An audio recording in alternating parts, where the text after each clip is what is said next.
Uma alegria estar aqui com vocês mais uma vez. Compartilharmos um pouquinho da palavra do Senhor. Eu gostaria de convidar os irmãos para abrirem as Bíblias no livro do profeta Isaías, no capítulo 21. Isaías 21, versículo 11.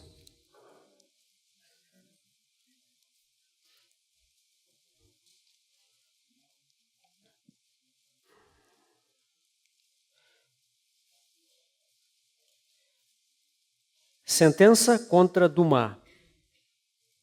Gritam-me de Seir. Guarda, a que horas estamos da noite?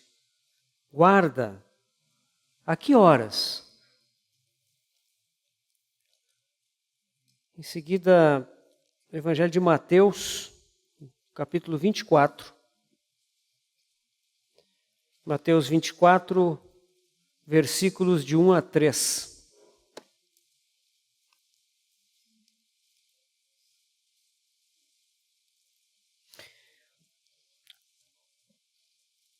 Tendo Jesus saído do templo, ia se retirando, quando se aproximaram dele os seus discípulos para lhe mostrar as construções do templo. Ele, porém, lhes disse: Não vedes tudo isso? Em verdade vos digo que não ficará aqui pedra sobre pedra que não seja derribada. No Monte das Oliveiras, achava-se Jesus assentado quando se aproximaram dele os discípulos, em particular, e lhe pediram: Dize-nos, quando sucederão estas coisas? E que sinal haverá da tua vinda e da consumação do século?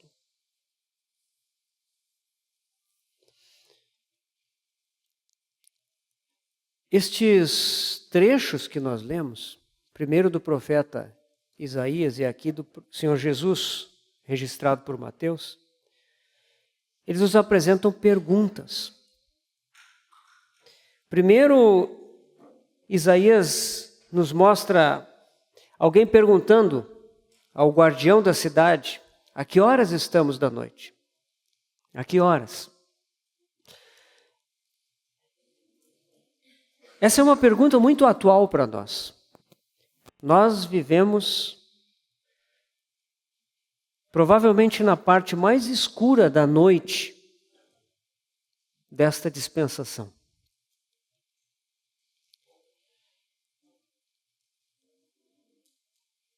E a pergunta do nosso coração é: que horas nós estamos? Será que o alvorecer já está chegando? Quando os discípulos do Senhor Jesus, aqui nesse trecho de Mateus, passaram pelo templo, eles mostraram as construções do templo.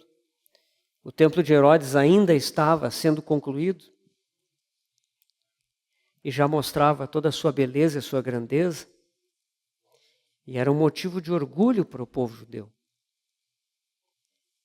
A resposta que o Senhor deu a eles, quando eles falaram da grandeza, tem outro evangelho que nos mostra eles dizendo: Vede, Senhor, que pedras, que construções. E ele diz que não vai ficar pedra sobre pedra daquilo que está sendo feito. E aquilo despertou nos discípulos um desejo muito grande de perguntar ao Senhor sobre aquilo que ele havia dito. Mas não podia ser no templo. No templo era muito perigoso perguntar sobre esse tipo de coisa, sobre a destruição do templo. Eles esperaram e no Monte das Oliveiras eles perguntaram: Quando sucederão estas coisas? Que sinal haverá da tua vinda? Que sinal haverá da consumação do século? Essa é uma pergunta lícita. O Senhor respondeu na forma do longo discurso profético que é registrado em Mateus 24, 25. E, queridos irmãos, esse é um tema muito atual para nós. Eu gostaria de repartir com vocês alguma coisa sobre a vinda do reino dos céus. Primeiro, em relação à iminência dessa manifestação do reino dos céus. E segundo, em relação à nossa preparação para a vinda desse reino.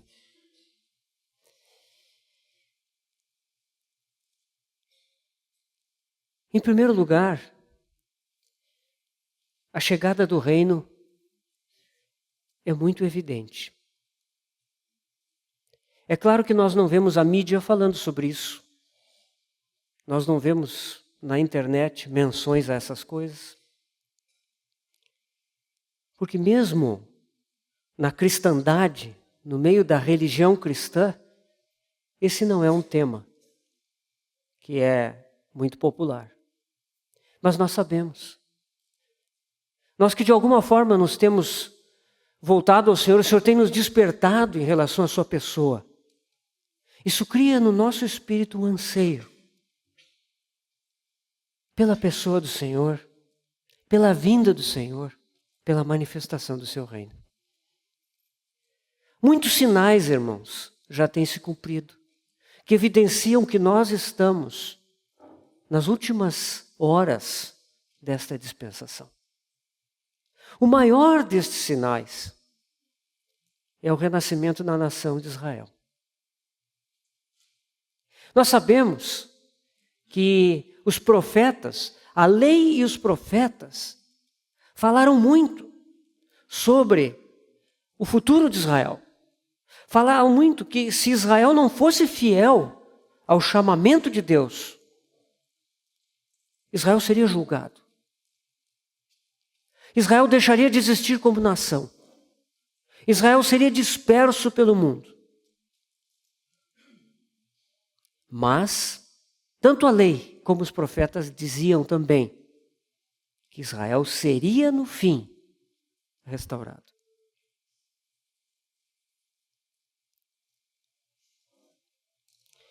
E nós vemos que no ano 70 depois de Cristo, cerca de 40 anos depois da crucificação, morte e ressurreição do nosso Senhor,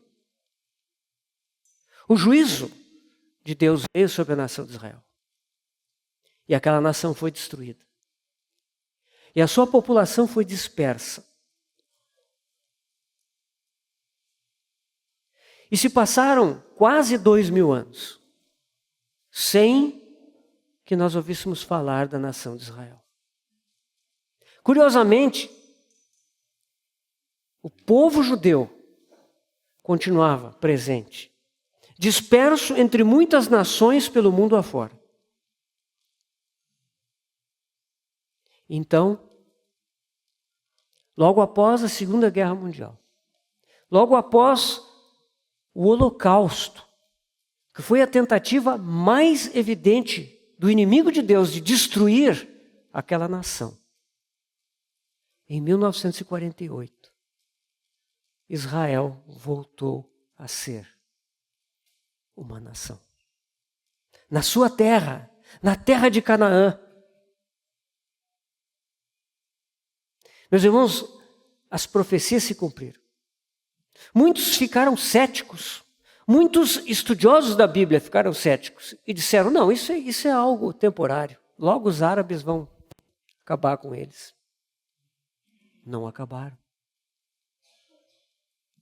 Em 1948, Israel foi estabelecido, mas Jerusalém estava nas mãos dos árabes, do reino da Jordânia. Em 1967, 19 anos depois, houve a Guerra dos 6 Dias. As nações árabes ao redor de Israel, Síria, Jordânia, Egito, se uniram e atacaram Israel.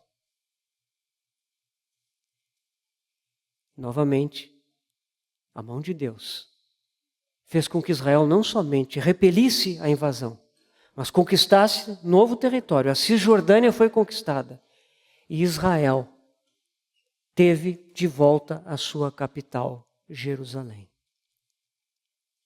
Lucas 21 nos diz algo sobre isso, quando o Senhor profetiza a respeito de Jerusalém sitiada de exércitos. Aqui o Senhor está falando do ano 70, em Lucas 21, 20. E ele fala: ai das que estiverem grávidas, das que amamentarem naqueles dias, porque haverá grande aflição na terra e ira contra este povo. Cairão ao fio de espada, versículo 24, e serão levados cativos para todas as nações. E até que os tempos dos gentios se completem, Jerusalém será pisada por eles. Até que os tempos dos gentios se completem. O que é o tempo dos gentios? Os irmãos sabem. É o tempo em que o evangelho foi estendido para os gentios. É o tempo em que Israel foi colocado de lado. Paulo fala sobre isso lá em Romanos de 9 a 11. A porta da salvação se abriu para os gentios. O evangelho da graça de Deus se manifestou. A igreja de Deus foi levantada e estendeu esse evangelho por toda a terra. Mas aqui, o próprio Senhor Jesus diz que até que os tempos dos gentios se completem, Jerusalém será pisada por eles. O que é esse Jerusalém será pisada? Os irmãos sabem. Jerusalém estaria sob o domínio das nações gentias. E assim foi, desde o ano 70, primeiro sob o domínio romano, posteriormente, sob o domínio dos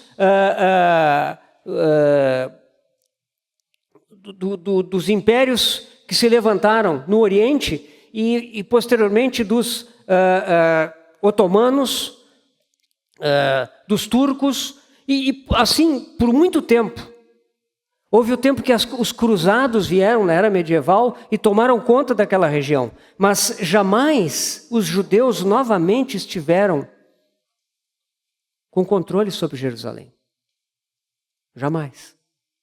No entanto, em 1967, o general israelense Davi Ben-Gurion tomou posse da cidade de Jerusalém. E até hoje, Jerusalém é a capital do Estado de Israel. Meus irmãos, o tempo dos gentios já está terminando, já está concluído. O que será que falta para o nosso Senhor vir? Talvez para todos nós aqui, inclusive eu. Eu nasci em 1961. Eu tinha 6 anos, quando houve a Guerra dos 6 Dias. Mas eu já tinha alguma consciência, eu já ouvi essas coisas na época. Para muitos, Israel é um fato consumado. 1900 anos se passaram e Deus trouxe de volta essa nação. A história do renascimento de Israel, há um livro do irmão Lance Lambert que conta os diversos aspectos dessa história. Meus irmãos, é algo maravilhoso, é algo milagroso, só Deus poderia fazer isso. Esse sinal se cumpriu. A figueira floresceu. O que será que falta?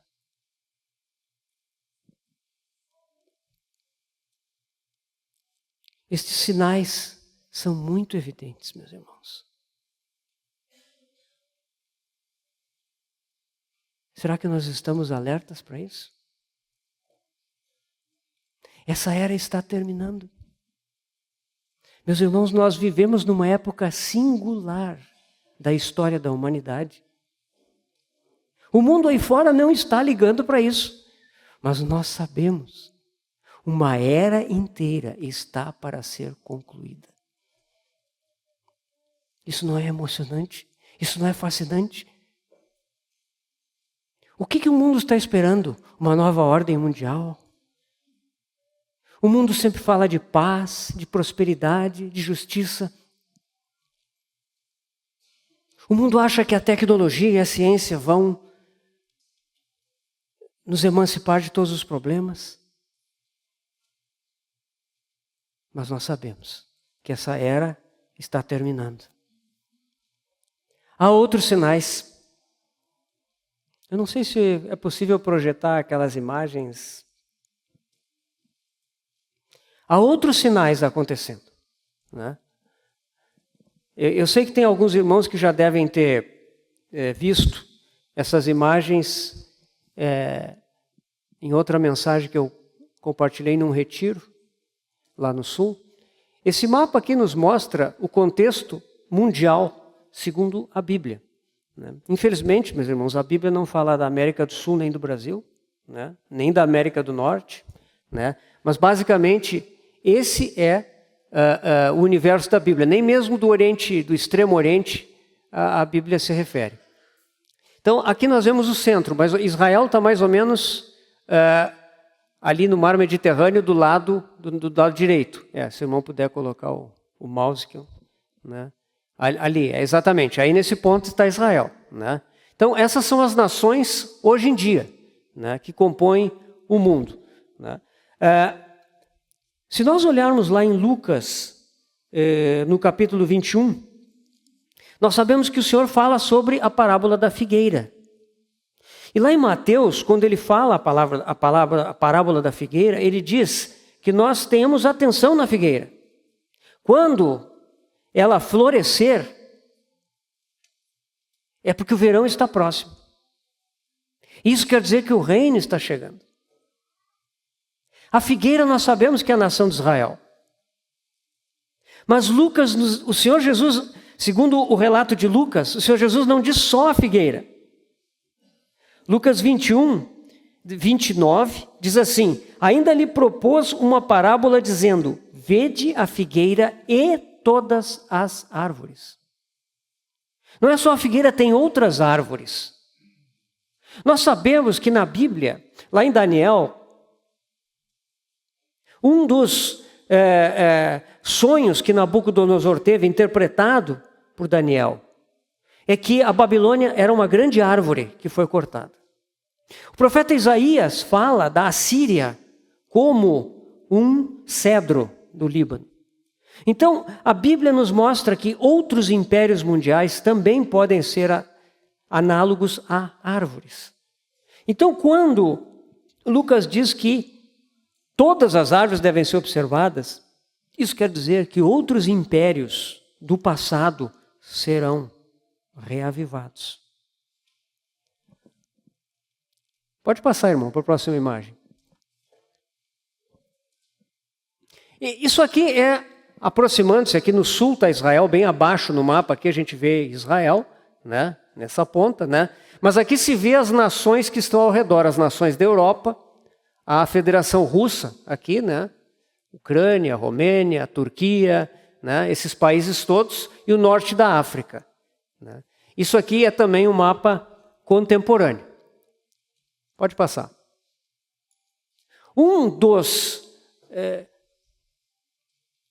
Existem 3 grandes federações de nações que a Bíblia fala que serão levantadas nos dias do fim.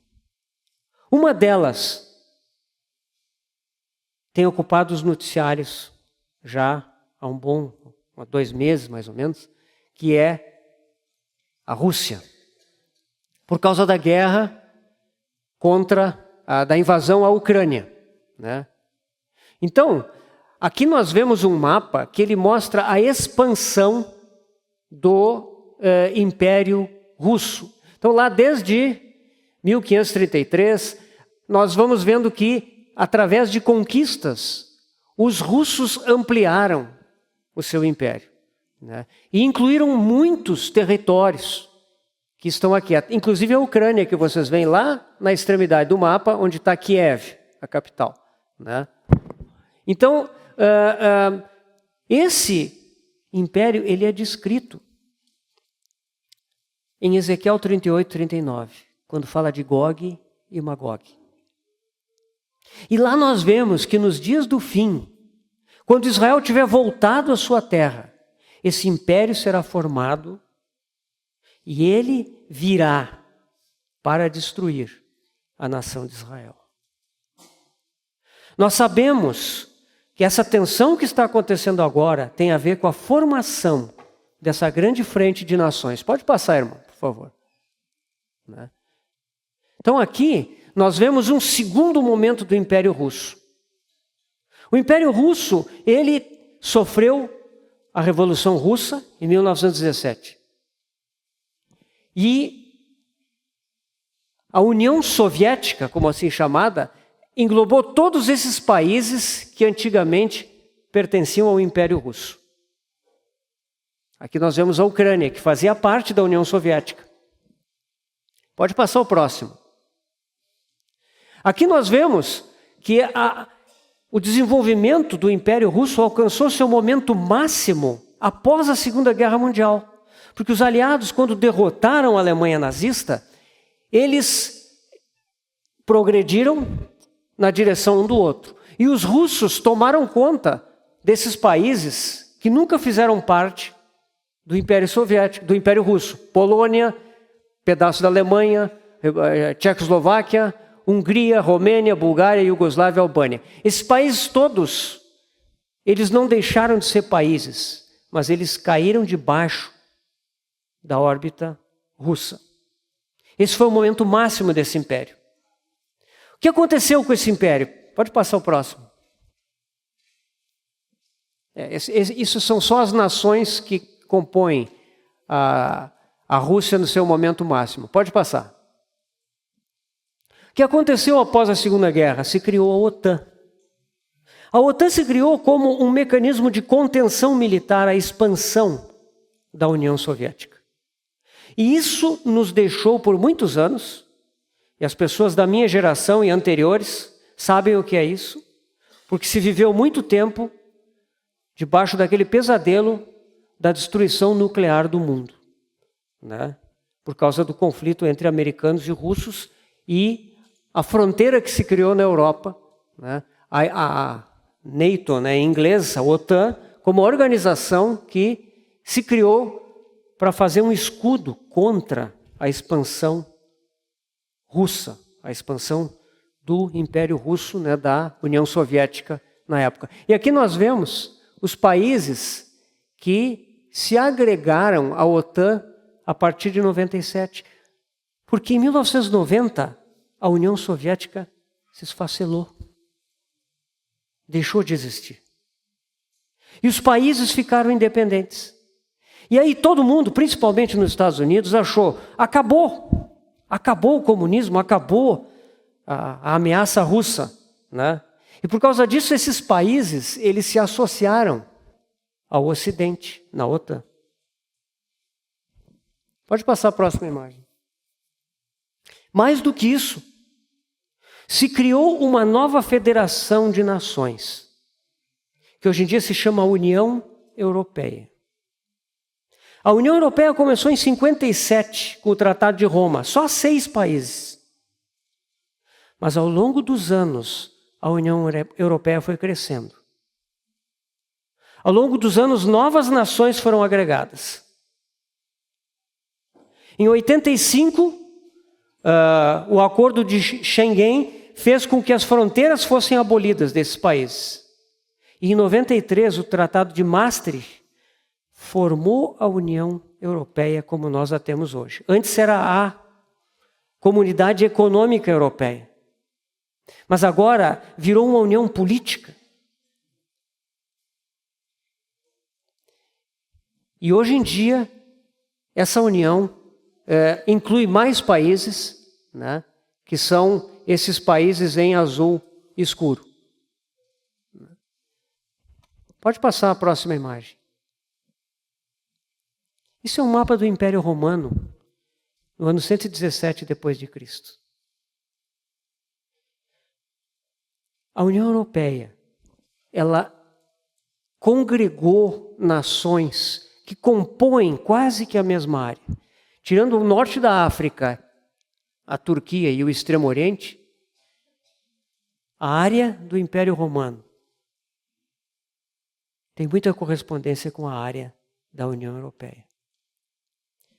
Hoje em dia, a União Europeia, ela congrega 450 milhões de habitantes. É a área mais desenvolvida do mundo. É uma área que compreende 20% do valor econômico do mundo todo. É uma grande potência.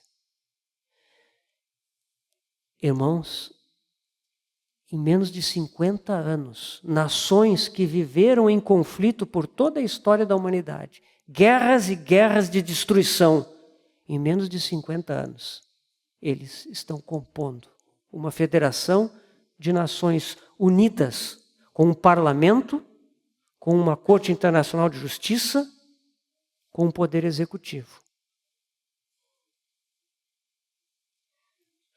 Por isso se criou essa tensão com a Rússia. A União Europeia quer se expandir na direção do Oriente. E as nações, antes satélites da Rússia, querem se associar. Por causa disso aconteceu tudo isso que nós estamos vendo na Ucrânia. Essa guerra que já tem matado muita gente, destruído muita coisa. Nós não sabemos o resultado dessa guerra, mas nós estamos vendo essas federações de nações se formarem. Gog e Magog no norte. E isso vai incluir nações ao sul. Turquia, Síria e o antigo Império Romano, no lado leste. Mas existe uma outra federação. Apocalipse 16 faz menção aos reis que vêm do Oriente. Apocalipse 16, versículos de 12 a 16, nos fala que derramou o sexto anjo, a sua taça sobre o grande rio Eufrates, cujas águas secaram, para que se preparasse o caminho dos reis que vêm do lado do nascimento do sol. Esses reis vêm de lá. Que reis são esses? Esses reis provavelmente estão ligados ao que se diz antes em Apocalipse 9, porque ali também fala do rio Eufrates.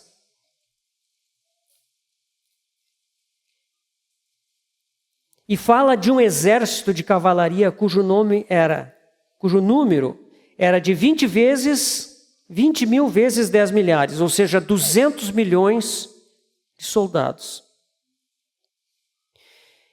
Este exército vai vir do Oriente. Da onde ele virá? Provavelmente a China vai liderar esse exército. A China tem um exército capaz de compor esse número. E a China provavelmente trará junto países como a Índia e como alguns dos antigos impérios bíblicos mencionados, o Irã, a antiga Pérsia, o Iraque, a antiga Babilônia. Esses impérios vão se reunir e vão vir do Oriente. Pode passar a próxima, irmão. Aqui fala o Império Babilônico na área do Iraque, Pode passar o próximo. Esse aqui é o Império Assírio, o Império Persa, que se estende quase até a Índia.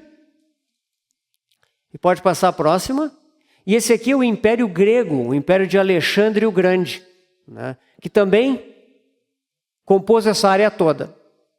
Então, o que nós estamos vendo? Esses 4 impérios mundiais, eles compõem exatamente essas 3 grandes federações que nós estamos vendo se formarem. Próxima imagem. E aqui nós vemos, as setas que eu coloquei aqui são brancas e talvez elas não apareçam tão bem. Mas lá em cima tem Gog, Federação Russa. Aqui do lado direito, essa seta nos mostra o que vem do Oriente, os reis do lado do nascer do sol. China, Índia, Paquistão, Irã, esses países todos. E do lado de lá, a União Europeia, na área do Império Romano. Nós sabemos que no fim dos tempos, Jerusalém será cercada por esses 3 exércitos. E segundo o que nos narra o profeta Zacarias, a manifestação do Senhor é que vai libertar Israel. Queridos irmãos, nós já estamos vendo isso acontecer. Então, esses fatos mundiais, eles devem nos chamar a atenção para a realidade da vinda do reino do nosso Senhor. Nós estamos caminhando para o Armagedon. Apocalipse fala de coisas terríveis, fala de guerras nas quais 1/3 da população da terra será dizimada. Pela graça de Deus, irmãos, eu creio que nesse momento o Senhor vai ter retirado os seus santos daqui. Mas essa terra vai sofrer coisas tremendas. A guerra da Ucrânia, a invasão russa da Ucrânia já nos mostrou a possibilidade de uma escalada militar mundial. Nós não sabemos. Esperamos que não seja agora. Mas tudo isso deve nos deixar vigilantes. Porque nós estamos vendo um quadro de coisas se conformando.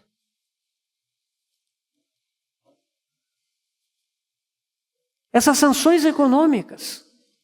É impressionante como boa parte do mundo, do primeiro mundo, rapidamente concordou em impor sanções econômicas aos russos pela invasão da Ucrânia. E claro, nós vendo a violência dessa guerra e vendo o que os russos estão fazendo lá, nós podemos até dizer com justiça que bom que fizeram isso, né? Mas nós devemos prestar atenção para o fato de que essas sanções hoje estão sendo usadas contra a Rússia. De que modo elas poderão ser usadas no futuro? De que modo as nações poderão entrar num acordo para favorecer certas coisas e proibir certas coisas? Então nós estamos vendo esse mundo desenvolver instrumentos de controle da ordem mundial. Nós ainda vemos tensões entre as nações e guerras devem acontecer. Mas um dia vai vir um líder. E esse grande líder mundial, ele vai harmonizar todo esse contexto. E é ele que vai conduzir essa guerra contra Israel. Nós ainda não vemos Israel como o centro do ódio do mundo. Mas Israel se tornará esse centro das atenções. Esse centro de ódio. Nós não sabemos, irmãos. Por enquanto, Israel está em estado de absoluta incredulidade. A grande maioria dos judeus nem crê em Deus. Existem ortodoxos, existem judeus praticantes, mas eles não são maioria. Nós não sabemos o que vai acontecer, mas nós sabemos que eles vão reconstruir o seu templo. E de alguma forma, a religião judaica será reerguida. De alguma forma, a lei de Deus, a lei do Antigo Testamento será trazida de volta. Eu não sei como, mas isso se tornará um problema para o mundo. Talvez um problema moral. Mas isso é o que vai acontecer. Nós ainda não estamos vendo isso. Mas eu não sei se nós precisamos ver isso. Talvez o Senhor queira nos tirar daqui antes. Mas Eu chamo a atenção dos irmãos, porque nós precisamos estar alertas. Acabamos de ter uma epidemia terrível. Irmãos, em Apocalipse 6 nos fala do cavalo, a nossa tradução diz amarelo, o original é verde. Né? O termo ali no grego é verde, chloros. É um verde de apodrecimento. Aquilo ali é epidemia, doença. O Senhor Jesus fala no sermão profético que haveriam pestilências no fim. Virão outras. Esta que veio é um aviso, em escala mundial. Pensem bem, irmãos, o mundo foi parado por 2 anos.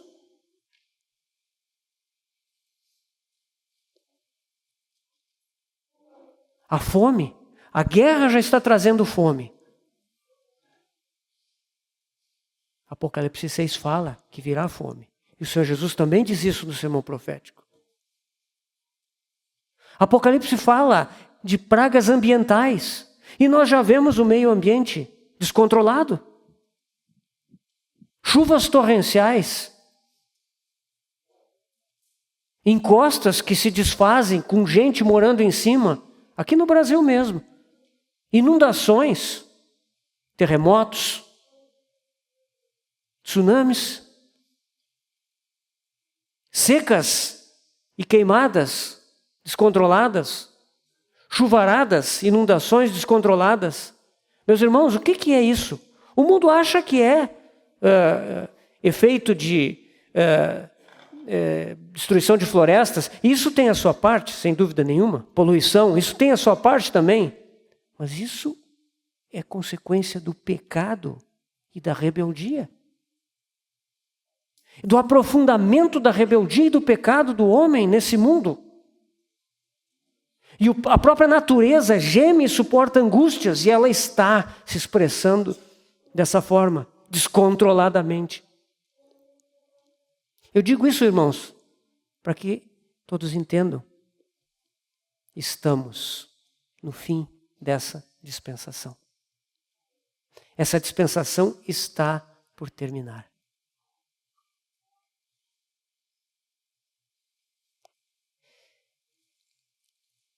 A segunda parte, eu sei que já são 9 horas, espero não ser muito demorado aqui, irmãos, mas do que eu queria falar é que em função desse alerta, nós precisamos estar preparados. Nós vivemos em tempo de mudança. Logo, esse mundo vai deixar de ser o que é. Logo, esse mundo estará sob nova administração. As coisas não vão permanecer como elas são hoje. Vai haver uma intervenção radical da parte de Deus. O rei virá e ele trará o seu reino. Glória a Deus por isso, irmãos. Temos que estar preparados, porque certos fatos vão acontecer. O arrebatamento, por exemplo. O arrebatamento é evidente, ele vai acontecer. Mas esse não é o foco do que eu queria falar. Devemos estar preparados para o arrebatamento. Né? A palavra de Deus fala que é necessário vigiar e orar, para que não sejamos apanhados de surpresa. Fala que ele virá como ladrão. Então, não tome o arrebatamento como uma coisa automática. Não, vigie e ore. Mas eu não queria trazer esse foco. É importante esse foco, mas não é o que eu queria dizer hoje para os irmãos.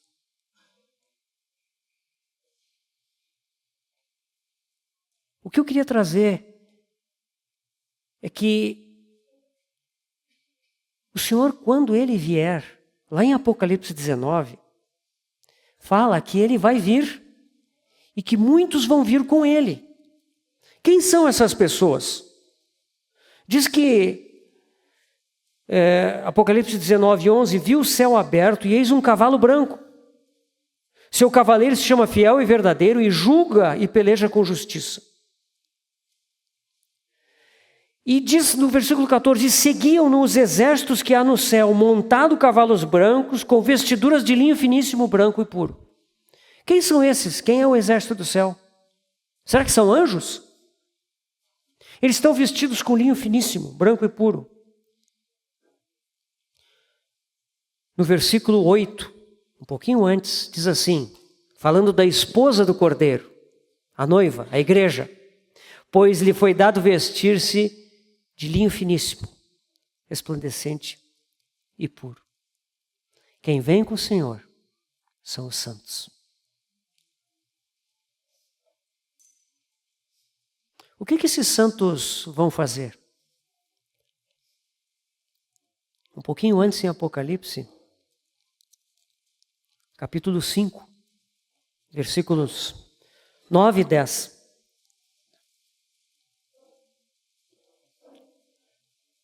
Quando João ouve aquele cântico no céu, por parte dos 4 seres viventes e dos 24 anciãos, eles cantam assim: digno és de tomar o livro e de abrir os selos, porque foste morto, e com teu sangue compraste para Deus os que procedem de toda tribo, língua, povo e nação, e para o nosso Deus os constituíste, reino e sacerdotes, e reinarão sobre a terra. O Senhor vem com os santos, e os santos vêm para reinar com Ele. E aí que vem a pergunta, irmãos: estamos preparados para reinar com o Senhor? Será que estamos habilitados? Essa é a preparação para a sua vinda. Nós vamos vir para reinar com Ele. Em que consiste a nossa preparação hoje, na nossa vida normal, aguardando a sua vinda? E é aqui que eu chamaria atenção a uma parábola muito importante no capítulo 19 de Lucas, a parábola das minas. Os irmãos conhecem essa parábola.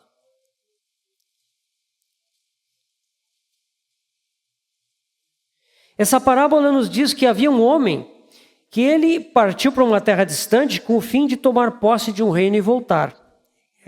Capítulo 19, de 11 até 26. Nós não vamos ler tudo para poupar um pouco de tempo. Então, o versículo 13, chamou 10 servos seus, confiou-lhes 10 minas.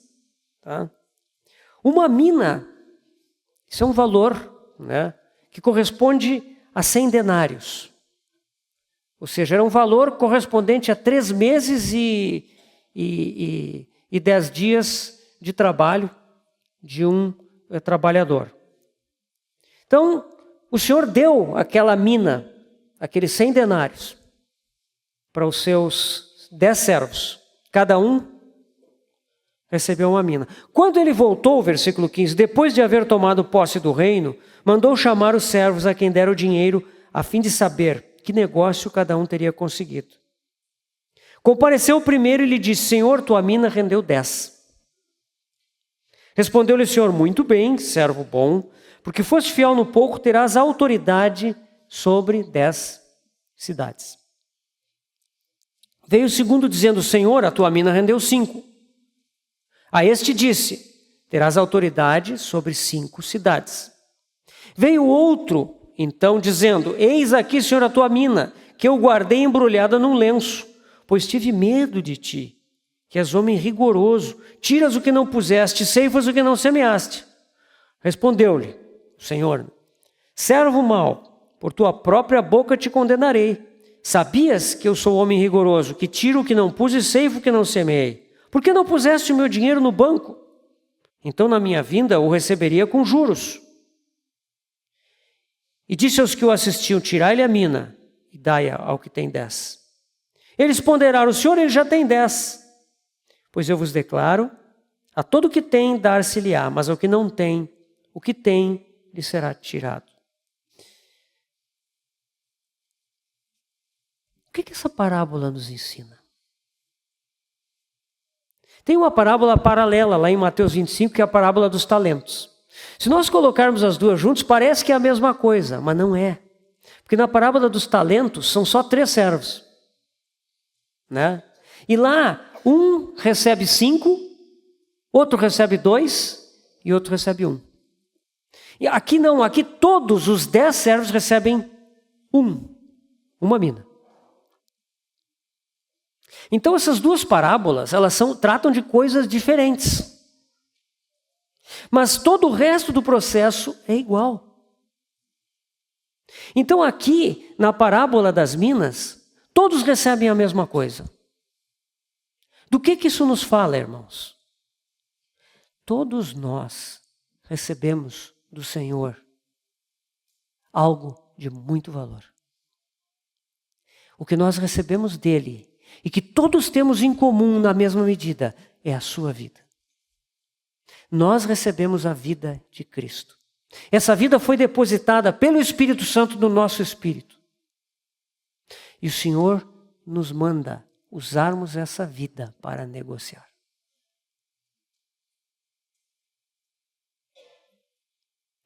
Queridos irmãos, a vida que nós recebemos, ela é algo maravilhoso. É algo que nós precisamos considerar com muita atenção. É algo muito grandioso. Paulo, em 1 Timóteo 5, ele diz ao seu filho na fé, Timóteo: toma posse da vida eterna. Por que ele diz isso a Timóteo? Naquele momento, quando Paulo escreve essa carta para Timóteo, Timóteo já é um experiente cooperador de Paulo. É um apóstolo viajando, pregando a palavra, cuidando das igrejas. Por que Paulo diz para ele: toma posse da vida eterna? Porque a vida eterna é algo tão grande que nós precisamos nos apossar dia a dia das riquezas, das profundidades, da potência, da grandeza dessa vida. Isso é uma atitude constante e diária. Toma posse da vida eterna. Isso diz lá em 1 Timóteo 6,12, para quem quiser, não precisa abrir lá, né? Se nós olharmos, irmãos, na Epístola aos Hebreus, lá no capítulo 6, tem uma exortação muito forte, né? Eu não vou falar sobre essa exortação, mas é uma exortação que se refere àquelas pessoas que foram iluminadas e provaram o dom celestial e se tornaram participantes do Espírito Santo. Isso é Hebreus 6, versículo 4. E aí no versículo 5 diz: e provaram da boa palavra de Deus, né? E os poderes do mundo vindouro. Isso aqui fala da vida eterna que nós recebemos. Queridos irmãos, a vida eterna não é uma coisa para depois. A vida eterna precisa ser explorada agora.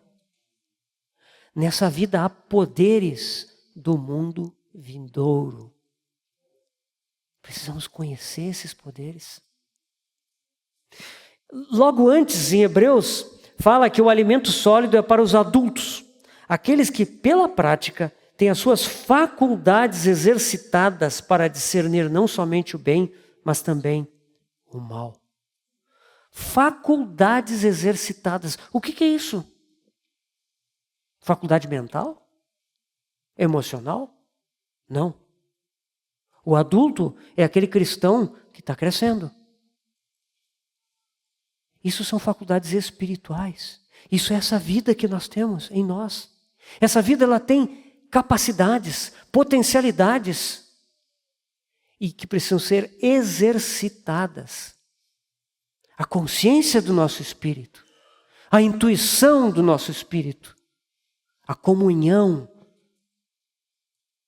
do nosso espírito. São faculdades.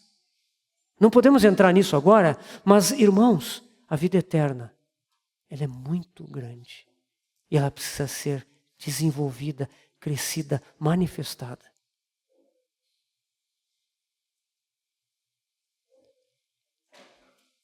A mina deve render 10 minas.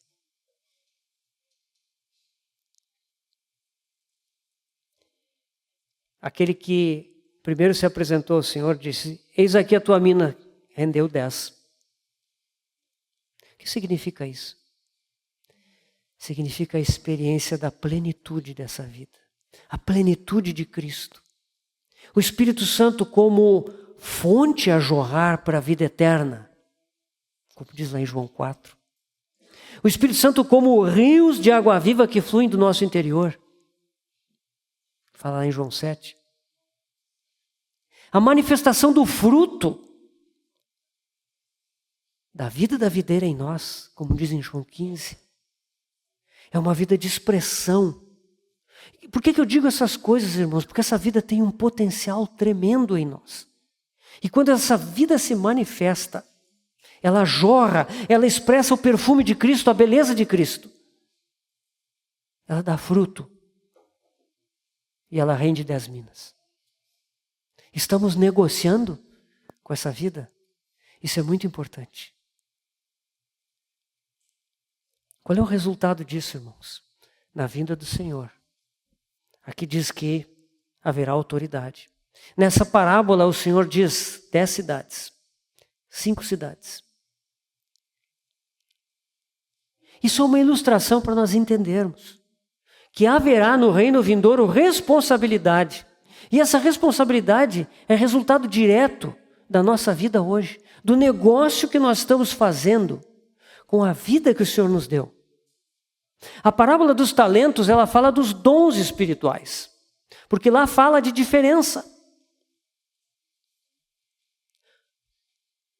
Eles receberam dons diferentes, 5, 2, 1.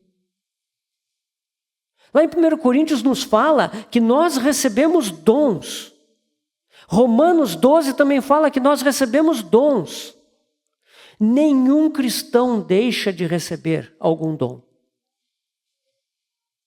E Paulo ainda diz, buscai os melhores dons. Não só nós podemos descobrir que recebemos um dom, mas nós podemos buscar o Senhor. É Ele que vai dar. Mas, irmãos, nós somos capacitados pelo Senhor. Nós recebemos a vida do Senhor, os dons, para nós negociarmos. Nós sabemos bem o que é isso, porque nós negociamos aqui na terra. Nós recebemos os nossos rendimentos, nós usamos os nossos rendimentos, nós procuramos ampliar os nossos rendimentos.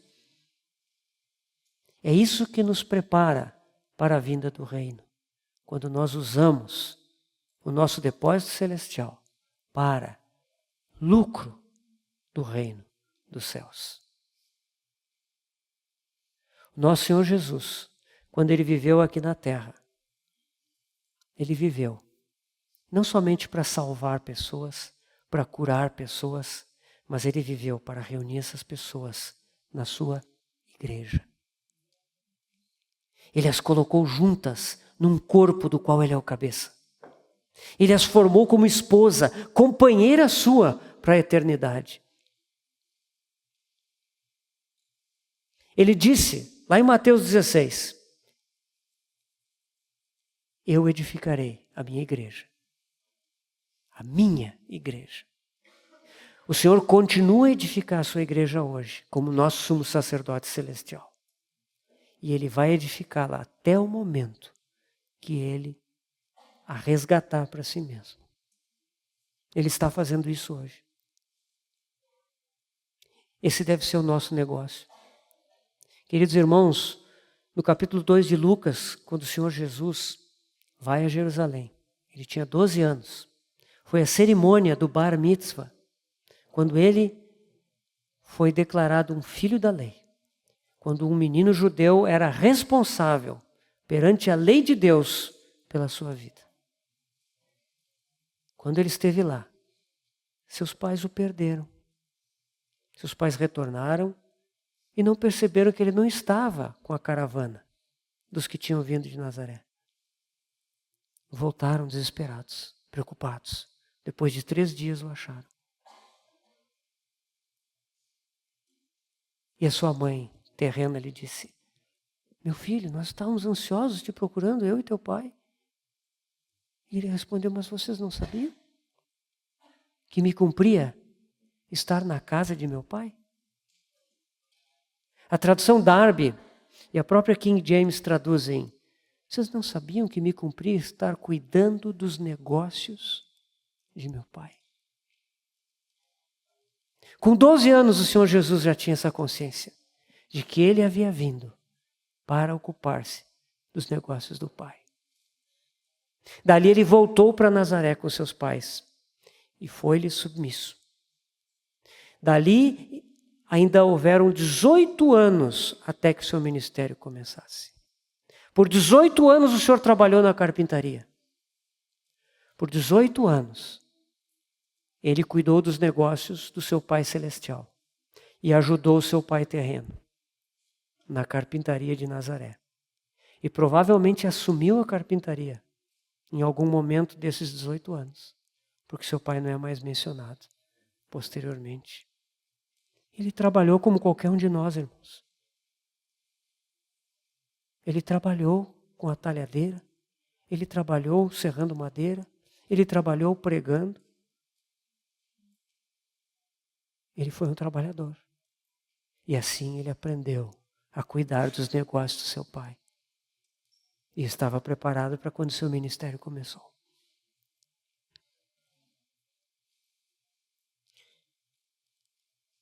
Meus irmãos,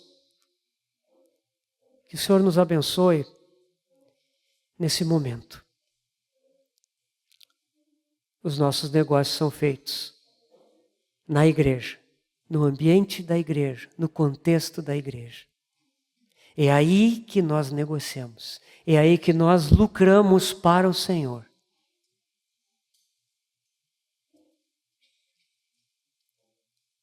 Em breve virá um novo mundo.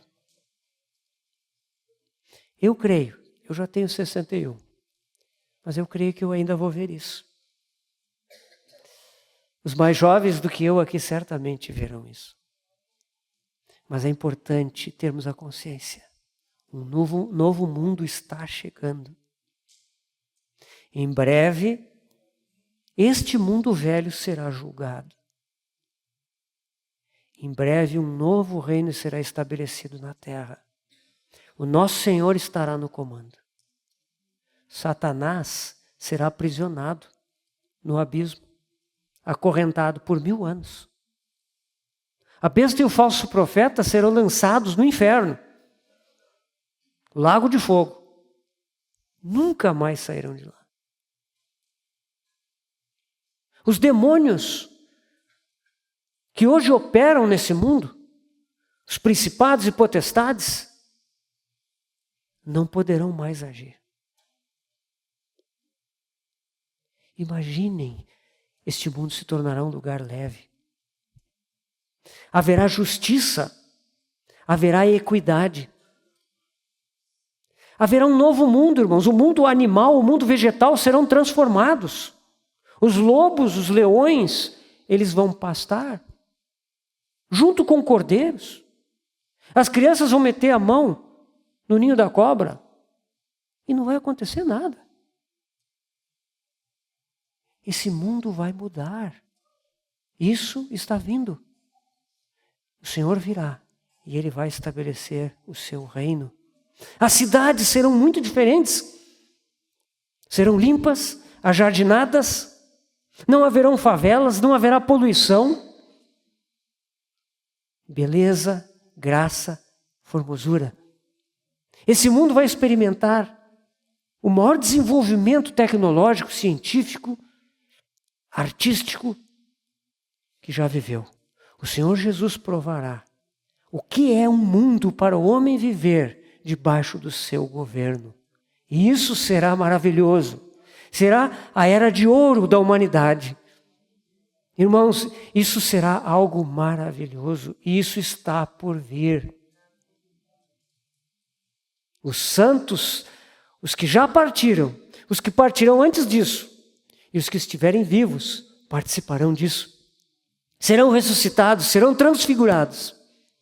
Este é o mundo que virá. Mas a melhor coisa é que neste novo mundo, nós finalmente veremos ao nosso Senhor. Finalmente, nós vamos conhecê-lo face a face. nós vamos poder abraçá-lo, estar com Ele, ouvir as suas palavras, conviver com Ele. Estaremos para sempre com o Senhor. Esse mundo está vindo, irmãos. Damos glória ao nosso Senhor por isso. Pedro nos diz na sua segunda epístola que nós devemos, segundo Pedro 3, ele nos diz assim: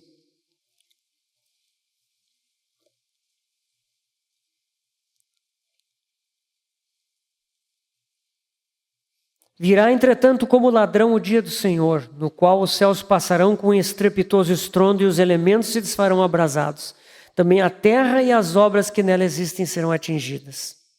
Visto que todas estas coisas hão de ser assim desfeitas, deveis ser tais como os que vivem em santo procedimento e piedade, esperando e apressando a vinda do dia de Deus.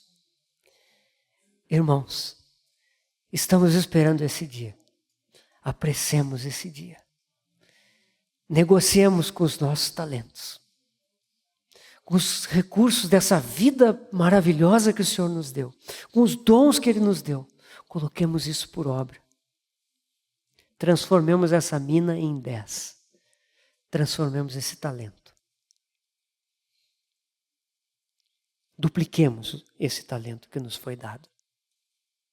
Se foi 5, 10. Se foi 2, 4. Que o Senhor nos dê graça para apressarmos esse dia, em que não somente um novo mundo virá, mas Ele estará conosco e nós com Ele para sempre. Vamos orar. Senhor Jesus, vemos este mundo se preparando para as coisas do fim. Vemos todas as coisas, todo um quadro formado que aponta para a conclusão desta era, para a vinda do reino milenar, no qual Tu vais presidir.